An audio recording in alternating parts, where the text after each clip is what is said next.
Welcome back to the YBC KCC podcast. It's your host, Sylas Wilson. Evykate South. Addison Barker. We're here with our special guest, Mr. Cuellar. Mr. Cuellar, how are you feeling today? Good. Glad to be here, people. Well, this is fun. We currently have Bella Grootman and Kylie Nazarala here. I think that's how you say your last name. All right. Well, for our first question, it's just how you got to KCC, your backstory of how you led to get here. We're just jumping right in. We are jumping right in. Man, that's a crazy story, but Mr. Poteet's dad was one of my college coaches in Oklahoma City, and we just kept in touch. I was living at KCC here. Sorry, I went to another KCC as well. And I was just at the college level, and I own my own businesses and doing my doctorate right now. So I had a lot going on, and I was like, I need something slower pace. So this kind of opened up, long story short, and yeah, it all worked out. So I have a couple questions. I heard a story that you worked in the oil field for a while. Yeah, that was interesting. So I was in education. I worked in the MBA, then education, and then I was like, I don't think I want to do this. I just kind of hit a end point where I'm like, this seems like a dead end. And my brother, who's oil and gas in Houston, was like, you can travel full time and make tons of money. So I was like, let me do that. So I did that for 2 years. We worked 90 hours a week. It was miserable, but the pay was really good. So you were traveling everywhere every week. Interesting, like just the pipeline industry, and like they pump milk underground, which is really weird. So yeah, I know, it's a fun fact. So yeah, something is wrong with your mic, but it's okay. Do you guys have any other questions with that?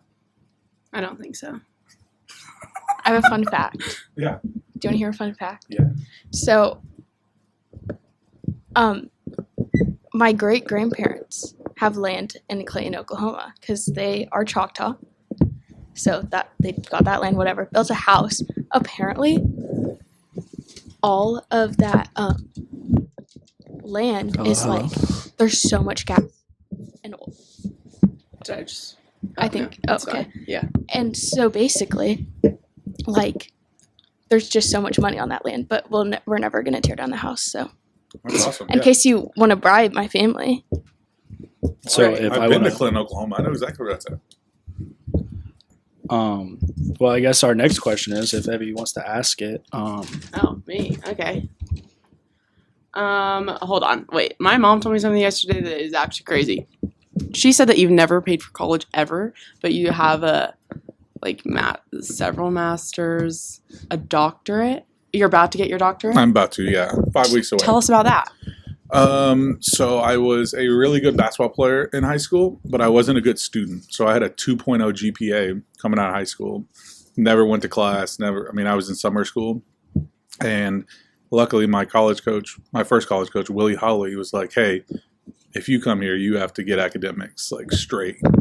And which was never a thing in high school. Sorry guys, these mics. So got basically a full ride for that. And then went for my master's. I was working in the MBA, and they were like, we want you to get your master's. So I was like, okay. So I went and got a master's in education. And then I started working in higher education after the MBA, and they were like, you have to take classes to keep teaching as a professor. So I was like, oh. So by the time I knew it, they're like, you're 6 hours away from this master's. Just finish that. So did that. When I was in Vegas, I was teaching. I teach online currently still through 5 different universities. So they're like, you need to get your doctorate so you can teach higher level classes. And I'm like, well, I'm not paying for that. And they're like, we will. So they paid for it. And yeah, so I'm 5 weeks away from finishing. Wow, that's awesome. Yeah. Yeah. Evie, you got our next question. So tell us about, oh my God. Tell us about how you grew up. What's your story? When did you find Jesus? Things like that. Yeah, no, I grew up in Texas. I'm the youngest of 4. Boy, girl, boy. So I'm the baby. And yeah, my mom was a single mom. My dad walked out when I was 3 years old, so I haven't seen him much, if any, and just grew up playing sports. My uncles are actually, one of them was a Hall of Fame baseball pitcher, like professionally. And then my other uncle played in the major leagues for like 2 years, and baseball was like a huge thing because I grew up in Nolan Ryan's hometown. So if you know who Nolan Ryan is, he's one of the best pitchers ever. So I played baseball for like 3 years, and like, this is boring. Like, I do not want to play baseball. Sorry, Sylas. And It's I true. I want to play something else. And my mom at the time told me, like, Hispanics don't play basketball. You cannot play basketball. So I joked along the way, like, when I got my scholarship, and then I worked in the NBA, and I'm like, Hispanics don't play basketball. And she would still laughs to this day. So That's funny. anyways, so I just played basketball, loved basketball. Didn't grow up in church. I joke about being like the CEO of church, Christmas and Easter only, but I don't even know if I did that ever. So I dated a girl in high school, and her dad was like, your only requirement is you have to go to church, because he was a pastor. I'm like, God, man, I don't know. Like, I didn't grow up with that stuff, and I didn't want anything to do with that at all, because I did everything except church. So when I got in some trouble, and the judge was like, hey, you have to go, like, seek some kind of help. So I went to this place. I wouldn't call it a rehab center. I would just call it a place for like troubled teens, but it wasn't like jail. And I got there, and it was a place called Emmanuel, and I didn't know anything about church. So I'm like, who's Emmanuel? Like, my cousin? I don't know. Like, Hispanic? And it was like, no, Emmanuel, like God with us in the Bible. I'm like, what? So I'm thoroughly confused, really. So we started learning about scripture, and I'm like, wow, this is kind of interesting. So I'm there for like 4 months, and towards the end of the 4th month, I'm like, man, I'm leaving. And we were in this place, and they were like, you can leave anytime. Like, Pastor Cruz, the director of the place, like, we stayed there, kids. And then when you finish your little sentence thing, they would let you leave. And I'll never forget, like, a week before I was going to be released, like, there was a door, which you guys can't see this, but if you see this door, I don't know why. I remember putting on my shoes, and I like got in this track stance. Still don't know why to this day. And I just started running, and I pushed the door, and I fell, and I just started crying. I'm like, what happened? Jaime Cuellar doesn't cry. Like, he's a tough guy. He's like, I mean, I don't do any of this church stuff. It's just kind of like it was almost like a movie replayed in my head. And I'm like, what just happened? Like, in 30 seconds, I saw my life, like, rewind to when I was 3, all the way to my current, when I was 17. And Pastor Cruz came out, and he was like, man, the Holy Spirit is all over you. I'm like, what are you talking about? And he's like I was just bawling. Like, I had never cried that much in my life. And he was like, the Lord wants to use you. And I'm like, do you know what I've done? Like, do you know how much I've done? And I just kind of just word vomited. And I'm like, this is what I've done. My own dad doesn't want me. Why would this God want me? He's like, no, he loves you. He told me all this stuff. I'm like, man, I'm good. Like, I'm not doing this. And he's like, I'll let you go home if you'll go to church next Sunday. I know someone in your hometown. So I went to church with Willie. Long story short, fast forward, accepted Christ, and led my whole family to Christ. So That's so cool. yeah, it was cool. My brother actually accepted Christ on a Sunday and died on a Thursday. So Wow. crazy story. I get to share that around the world. I got to travel all over, and so cool. That's crazy. Yeah, that's really cool. Addison, you got the last question? Okay. Is there anything you want everyone at KCC to know, or like any words of wisdom for people at KCC? Or an encouragement, something like that? Yeah, I think for me, like, the Lord's really challenged me lately to be uncomfortable, like to do things that nobody else wants to do. Like the worship night, like I literally had administrators like, that's gonna fail so bad. Like, you should not do this. And I was like, no, I think we should, So just be uncomfortable in your faith. Be willing to do things that maybe nobody else wants to do.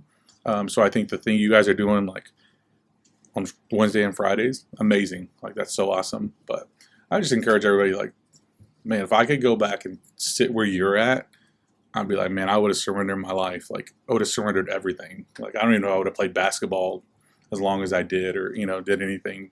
But just kind of, like I said, be uncomfortable in your faith. Be willing to be like, I don't care what anybody in this room says. Like, this is what I'm going to do. I'm going to be sold out. And I think you're kind of seeing you guys are doing that. And then other people are wanting to do that. So that's important. Yeah. All right. Well, any closing questions from Addison Barker or Evykate? I want to go back to when you were talking about how you brought your whole family to Christ after you found Jesus yourself. Like, what did those conversations look like? There wasn't any conversations. It was like, I went home, I stopped texting every girl I knew. I did not like anything. Like I was literally just in my word. Like, man, I can't do stuff like people. I didn't want to be like sound over spiritual. I was just like, I cannot go to that parties. I know what I'm gonna do. Jaime Cuellar does everything 150%. So I just remember just like my sister, like there's something different about you.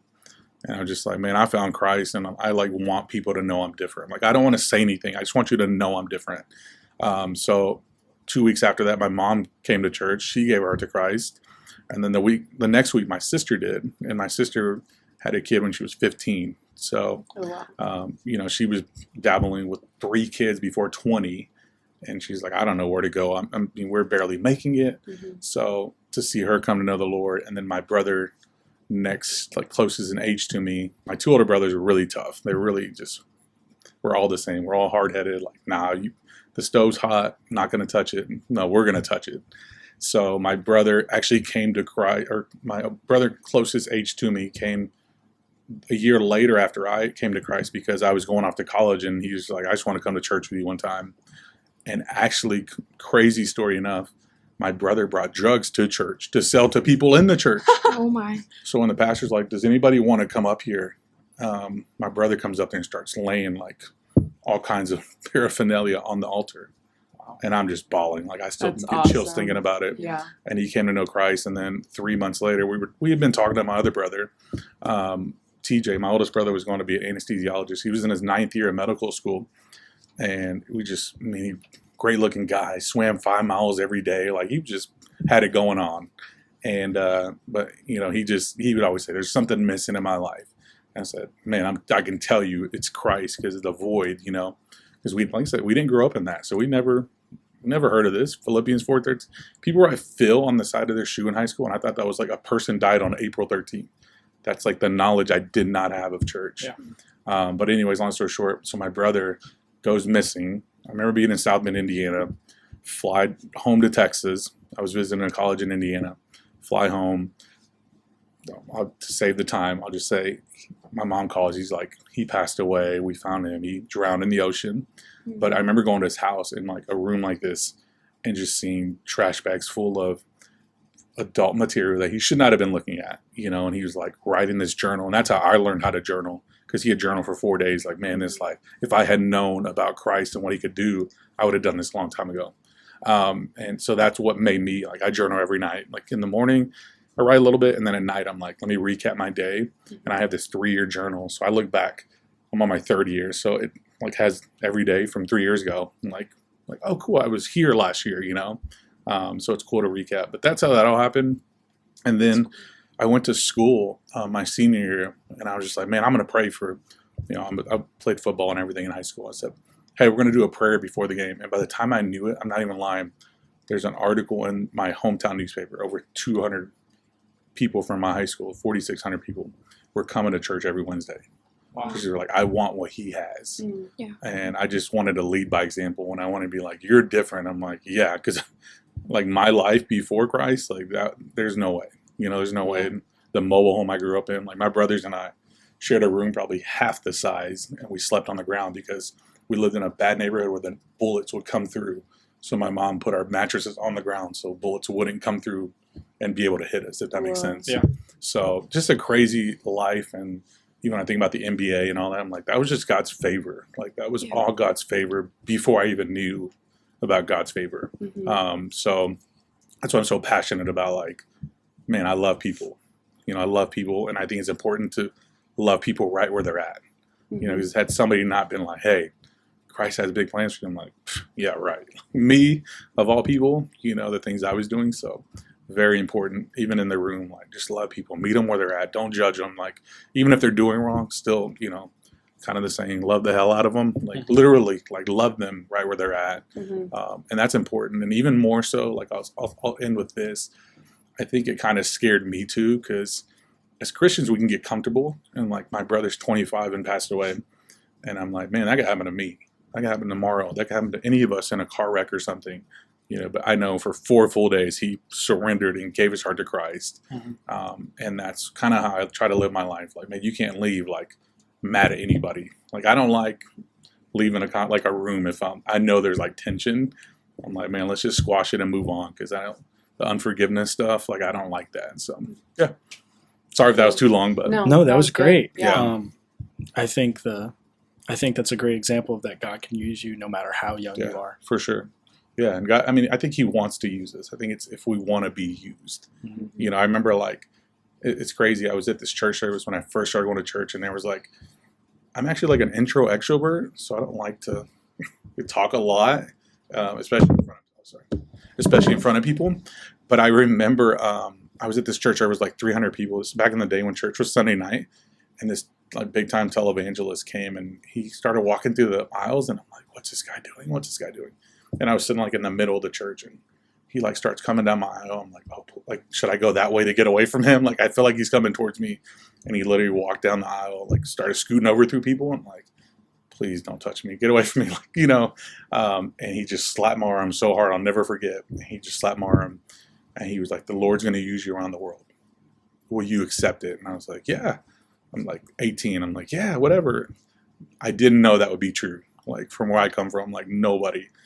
Like if you guys were to go to Alvin, Texas today, you would go to restaurants and see my picture, and they think I'm a god, like almost like, which is sad that they would think I'm, you know, God, but they don't have anything to look up to. So, you know, it's important for me and the kids. Like my first 2 stops when I go home is the mobile home I grew up in. I just stand out, like I just go park in front, like I got to keep working hard because I don't want to come back here. And my second one is to my elementary, and I go and just read books to them like, hey, I'm not asking you to go be in the NBA, but, you know, do something positive for the community. You know, don't just be another statistic around here. Like try to get away if you can. It's not a bad thing to stay around there. It's just, what are you doing? Are you being productive for the community, or are you just bringing it down? So, yeah. All right. Well, unless anybody else has any closing thoughts? Well, this has been YBC Podcast, Episode 2. Big thanks to Mr. C for being on. Enjoyed it. Anybody else want to say goodbye? Bye-bye. All right.